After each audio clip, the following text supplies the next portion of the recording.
Le président Joseph est vice-président de l'organisation qui représente les entreprises en aval de gaz et de pétrole. Elle peut exprimer la passion des communautés pour un développement durable. Elle a commencé sa carrière dans les... Elle a travaillé dans l'assainissement des sites contaminés, proposition d'études supérieures et l'utilisation des technologies de télédétection pour améliorer la protection de la qualité de l'eau dans les systèmes de distribution d'eau en milieu rural. Depuis, elle s'est forgée une réputation efficace de la gestion de programmes de gouvernance. Shannon, merci beaucoup de nous joindre aujourd'hui. Merci de me recevoir.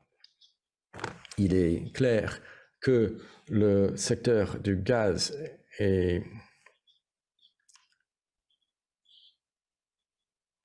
Est-ce que tu peux nous parler un peu de ce rôle et comment ton industrie peut faire une différence?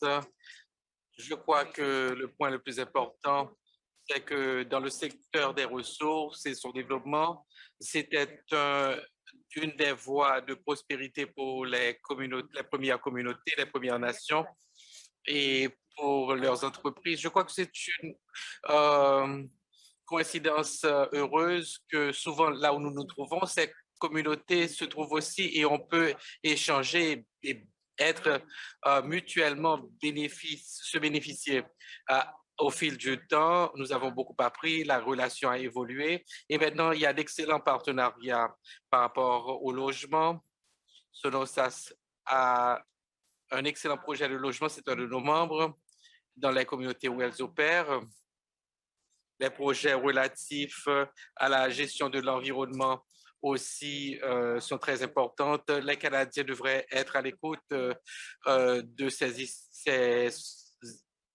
ces faits parce que souvent, les gens pensent qu'ils ne bénéficient pas, les Premières Nations ne bénéficient pas et n'appuient pas le développement des ressources. Ils sont à 70% maintenant pour ceux qui travaillent.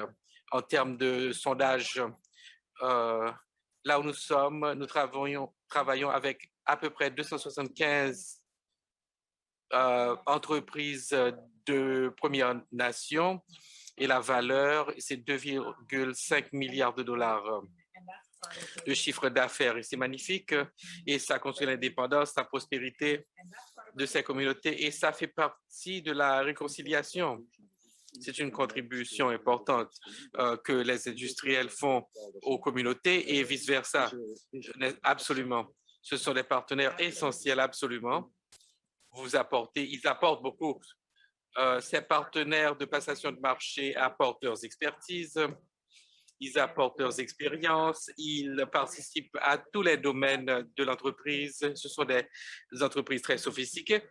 Et ce sont des choses magnifiques et je crois que c'est une histoire canadienne unique. C'est vraiment remarquable.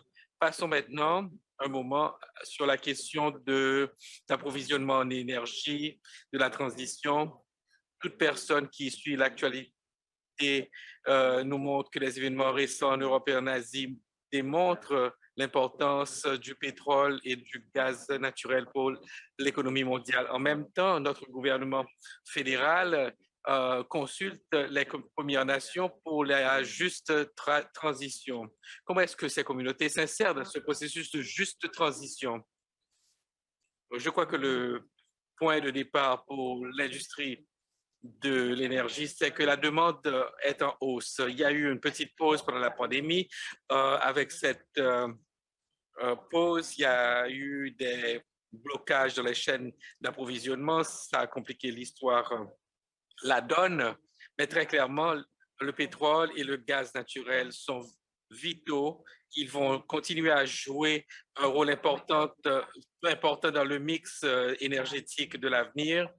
Évidemment, la production, c'est ce qui compte beaucoup, la façon dont c'est produit. On est engagé pour réduire les émissions carbone. Ils ont beaucoup investi au fil du temps, plus de 10 ans, dans les recherches, des innovations pour trouver des utilisations innovantes et et avantageuse du carbone. On envisage le net zéro et comment y atteindre cet objectif. Je crois que quand on entend le mot transition, on n'a notre attente, c'est que nos travailleurs seront demandés, ils vont produire du gaz, ils vont pouvoir peut-être faire de nouvelles choses telles que la capture du carbone, des initiatives d'hydrogène et toutes sortes de choses auxquelles nous n'avons même pas encore pensé. Mais ces travailleurs auront du travail à faire.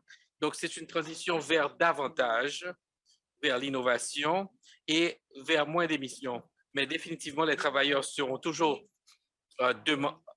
demandés et on a besoin de davantage de travailleurs actuellement et c'est une perspective complètement différente. On nous disait que c'est une industrie qui va disparaître, mais de plus en plus, on voit que ils ont un rôle critique à jouer, absolument, absolument. Et autour du monde, alors que les acteurs augmentent la production, ce qu'on voit, c'est que nous avons besoin de personnel. Nous n'en avons pas suffisamment. Et encore, nous avons besoin de personnel qui sont qualifiés. Et de toute façon, nous allons tous travailler ensemble. Shannon, est-ce que le système mondial énergétique et son évolution à l'avenir, il y aura davantage d'opportunités pour les entreprises canadiennes avec les avances de technologie? Quand vous envisagez tout cela, quand vous prévisez l'avenir, quelles sont les opportunités que vous envisagez pour le secteur énergétique canadien et son évolution? Je crois que avec cette évolution, nous savons que le gaz joue un rôle très important, qu'il y a un nombre de projets sur la côte ouest qui essaient de profiter de cette opportunité de fournir ce gaz LNG qui serait peut-être l'hydroélectricité et que cette énergie sera critique pour ralentir les émissions dans d'autres pays. Je crois que la Chine construisait une nouvelle installation au charbon chaque 2 semaines. L'Inde aussi construit son énergie. L'énergie est connectée aux vies humaines, à l'amélioration de la qualité de vie. Si on peut fournir une énergie fiable, à basse émission, en quantité suffisante, là où il la faut, avec un meilleur profil énergétique, on pourra remplir les besoins et protéger l'environnement et faire des avancées sur les objectifs climatiques. C'est un avenir avec beaucoup de challenges, mais très passionnant. Merci d'avoir partagé tes perspectives aujourd'hui. C'est très utile pour nous tous d'avoir une idée sur le dynamisme de cette industrie et de comprendre qu'elle continue d'évoluer de manière très rapide, mais qu'elle a un avenir très important devant elle. Merci de cette opportunité. C'est une industrie avec beaucoup de personnes innovantes qui y travaillent. On envisage beaucoup de solutions et pour voir comment mieux faire et continuer de mieux faire pour le Canada et pour le monde. Merci.